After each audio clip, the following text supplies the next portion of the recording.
to Argentina. It was clear Argentina was looking for further cooperation in those largely untapped oil and gas shale fields in Patagonia. It wanted the money, the investment. Of course, ever since 2001, people haven't been that keen to invest there. What's Brazil after as far as Russia's concerned? Then we'll switch the question. The main thing Brazil wants from Russia, and Russia wants the same, they would like to form some system to compete with the World Bank and the IMF and the U.S. dollar, because Brazil would like to dominate the Western Hemisphere. For a couple of hundred years, they thought they should. Wishful thinking or happen anytime soon?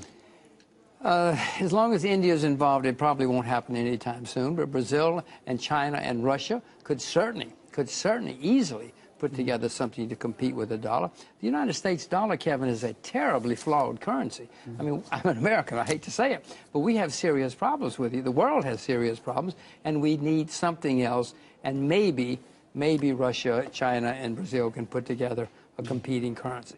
What else is in it for both countries here? I mean, increasingly Russia has been looking towards Latin America ever since what's been kicking off in Ukraine, etc., and the way that Europe's been handling that. Are we going to see Russia, and there's an awful lot of land and sea between here and South America, are we going to see Russia looking increasingly more towards Latin America? Putin says there's big potential there. Well, there is. Russia would like another outlet for its manufactured goods.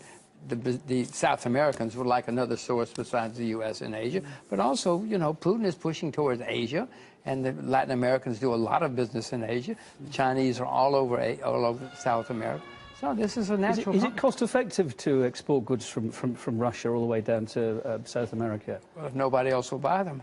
Of course it is. You know, you sell them wherever you can.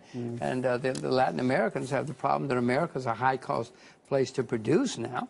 And you have the same advantage that the Japanese or the Chinese do as far as distance is concerned.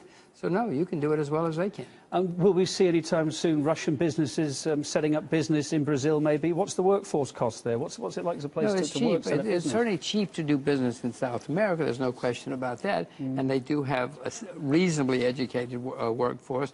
If I were Russia, I wouldn't be rushing to South America first. I certainly would go to South America because they're new and growing markets, and there's hundreds of millions of people down there. But if I were Russia, I'd be more interested in Asia than in South America. But sure, why not? If you can't sell anywhere else, sell to South America. I know you've got your view on BRICS. I mean, it's, as far as Russia's concerned, a very important part of its foreign policy, etc., and it puts a lot of time and effort into it. What does it bring to the party, BRICS, on the positive side? No, Russia brings a lot to the BRICS part, at least to the China and Brazil part. I mean, I'm not optimistic about India at all, and I would throw India out if I were involved in this thing. But what Russia has a freely convertible currency. None of the others have a freely convertible currency, believe it or not. Some of the others, like India, have big debts. Brazil has big debts. Russia's not a big debtor. You have big international reserves. No, you bring a lot to the party.